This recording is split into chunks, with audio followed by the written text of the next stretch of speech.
नमस्कार, आध्यात्मिक debate channel में आप सभी का स्वागत है। आज के आध्यात्मिक डिबेट के वीडियो में हम दो संतों को लेकर उपस्थित हुए हैं, मनुश्री महाराज और जगत गुरु तत्वदर्शी संत रामपाल जी महाराज। दोनों संतों के अलग अलग विचारों को हम इस वीडियो में जानेंगे। तो इस वीडियो का टॉपिक है कि सोने के आभूषण पहनना चाहिए या नहीं भक्ति मार्ग में, क्या इनके लाभ हैं, क्या इनसे हानि होती है। तो सबसे पहले हम जानेंगे मनुश्री महाराज जी के विचार, इसके बाद जानेंगे हम जगत गुरु तत्वदर्शी संत रामपाल जी महाराज जी के आध्यात्मिक विचार। मनुश्री महाराज जी का कहना है कि सोने के आभूषण पहनने से बहुत सारे लाभ होते हैं, लेकिन जगत गुरु तत्वदर्शी संत रामपाल जी महाराज जी कहते हैं कि सोने के आभूषण वगैरह पहनने से हमें भक्ति मार्ग में बहुत हानि होती है। तो आइए जानते हैं मनुश्री महाराज जी के विचार, इसके बाद जानेंगे हम जगत गुरु तत्वदर्शी संत रामपाल जी महाराज जी के विचार।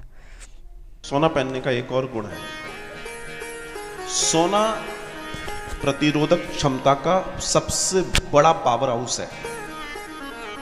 इसलिए हमारे यहां सबसे शुद्ध धातु किसको माना गया है? सोने को। मुकुट सोने का। सबसे तेज अगर भस्म की बात करेंगे तो उसमें स्वर्ण भस्म होता है। जो लोग स्वर्ण पहनते हैं उनको बाहरी वायरस बैक्टीरिया का प्रभाव सबसे कम होता है। ये सोने की तासीर है कि वो आपकी पूरी बॉडी को कवर कर लेती है, वायरस बैक्टीरिया से बचाती है, स्पेशली ये ट्यूबिफोबिया, टीबी आदि इत्यादि से भयंकर बचाती है। ये सोने का गुण है। कई लोगों के यहाँ भोजन बनता है तो उनके यहाँ सोने की कील रहती है, सब्जी में पटक देते हैं उसको। एक चांदी की कील होती है मोटी और एक सोने की होती है। रोज खाना बनता है, सब्जी की भगोनी में डाल देते हैं, बनने के बाद धो के रख देते हैं। शरीर के लिए वो औषधि है, औषधि। ये ध्यान रखिएगा, ये चीजें इतनी कीमती हैं जिनको समझना बहुत जरूरी है। और ये आनंद देने वाली है, परमानंद देने वाली छोटी छोटी चीजें हैं, इनको समझने का प्रयास कीजिए, ये आपके जीवन को महान कर दे।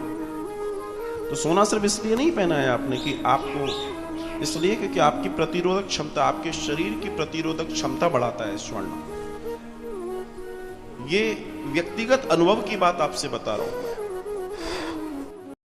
अभी आपने सुने मनुश्री जी के विचार। आइए अब जानते हैं संत रामपाल जी महाराज जी के आध्यात्मिक विचार। होती रावण से रणधीर, एक पलक में राज बिराजी, जम के पड़े जी। भक्ति बिना क्या होते हैं ये भरम रहा संसारे, रति कंचन पाया नहीं रावण चलती बार। सर्व सोने की लंका थी, ईसा को बद्दी था, करके भक्ति सिद्धि प्राप्त रिद्धि प्राप्त करके सोने की लंका, जैसे हम गारा की ईंट पका कर और मकान बनाते हैं, वो सोने की ईंट बना कर, छोटी छोटी ईंटें होती थी पहले, और उनसे सोने ही की वो गारा बना के और महल बनवा रखे थे उसने। इतना धनी था। और आप दौरे मुश्किल से 50-20 ग्राम 20 तोले सोना होगा था। थोड़ा बड़ा सेठ होगा जिस पर 20-30-40 तोले सोना हो गया। कहते वो रति नहीं लेके गया, 1 ग्राम भी नहीं ले जा सका, तुम कहां ले जा सकोगे? और केकला तोड़ दोगे 40 तोले सोने में।